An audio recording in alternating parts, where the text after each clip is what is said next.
Assalamualaikum warahmatullahi wabarakatuh. Halo semuanya, apa kabar? Semoga dalam keadaan sehat ya. Sebelumnya, perkenalkan nama saya Rahmi Aryani, mahasiswi Pendidikan Ekonomi Universitas Pendidikan Indonesia.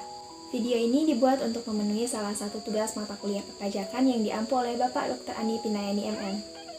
Nah, pada kesempatan kali ini saya akan membahas mengenai salah satu jenis pajak penghasilan, yakni PPh Pasal 26. Tapi sebelum membahas mengenai PPh Pasal 26, mari kita ingat kembali apa sih yang dimaksud dengan pajak? Pajak adalah suatu kewajiban bagi setiap warga negara, khususnya wajib pajak. Nah, wajib pajak sendiri dapat berupa wajib pajak pribadi maupun wajib pajak badan usaha. Jenis pajak yang harus dibayarkan oleh setiap wajib pajak memiliki jenis yang beragam. Salah satunya adalah pajak penghasilan atau PPh, yang sangat sering dikenakan baik pada wajib pajak pribadi maupun wajib pajak badan. PPh dikenakan pada wajib pajak dapat berupa PPh Pasal 21, PPh Pasal 23, dan PPh Pasal 26 serta pasal-pasal lainnya.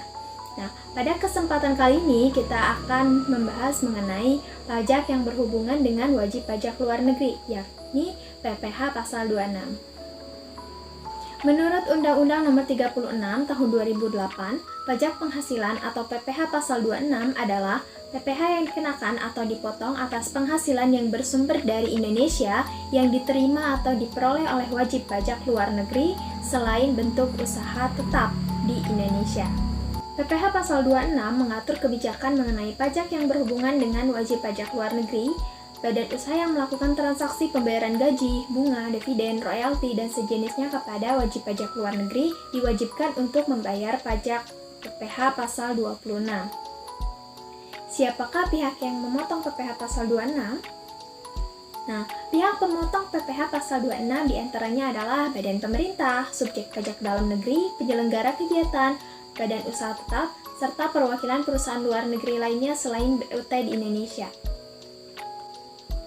Berikutnya kita akan membahas mengenai tarif dan juga objek pajak PPh Pasal 26.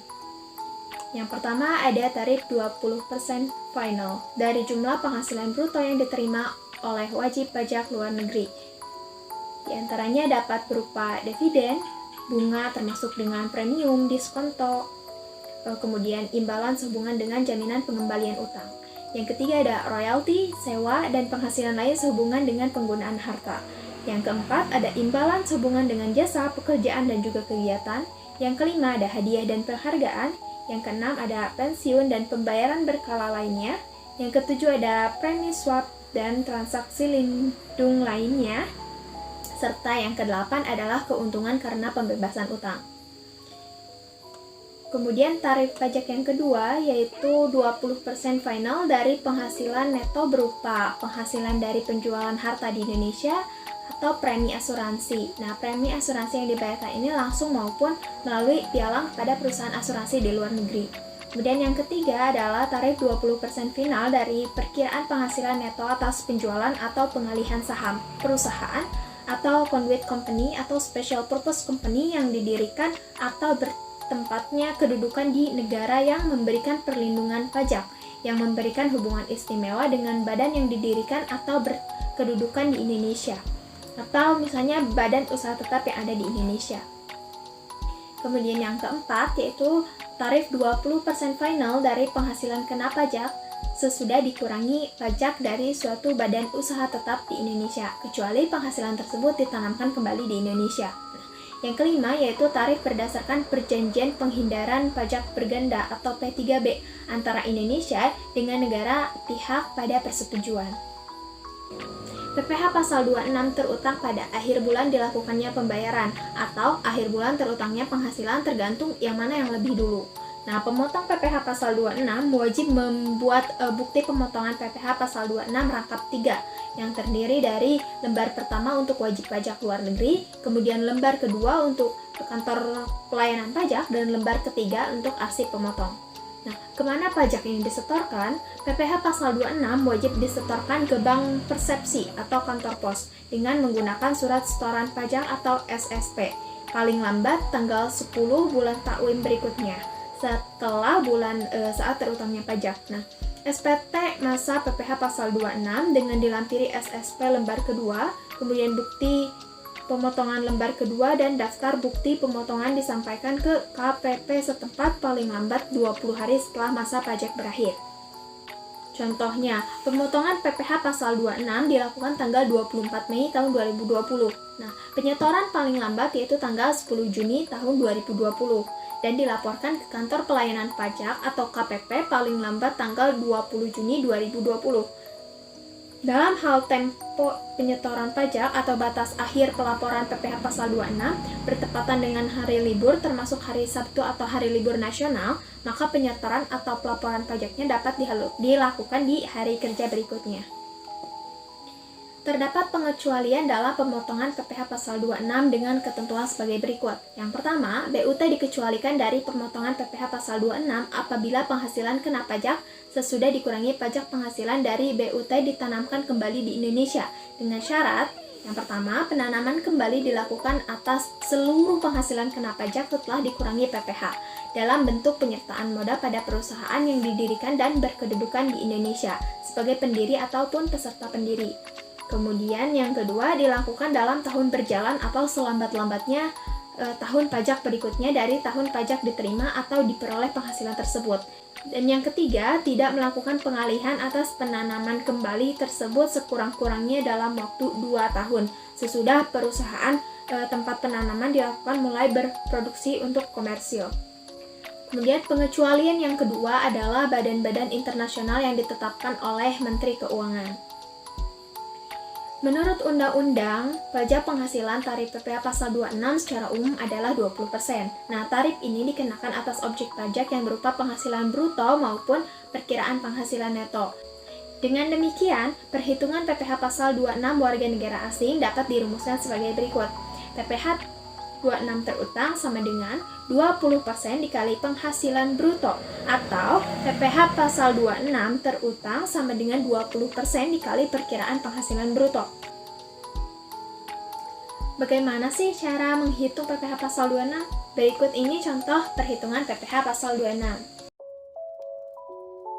Malfoy adalah tenaga ahli warga negara asing yang bekerja di perusahaan manufaktur di Bandung dengan kontrak 6 bulan atau 183 hari. Ia menerima gaji sebesar 5.000 US dollar per bulan. Saat pembayaran gaji bulan pertama, kurs Menteri Keuangan adalah Rp15.000 per 1 US dollar.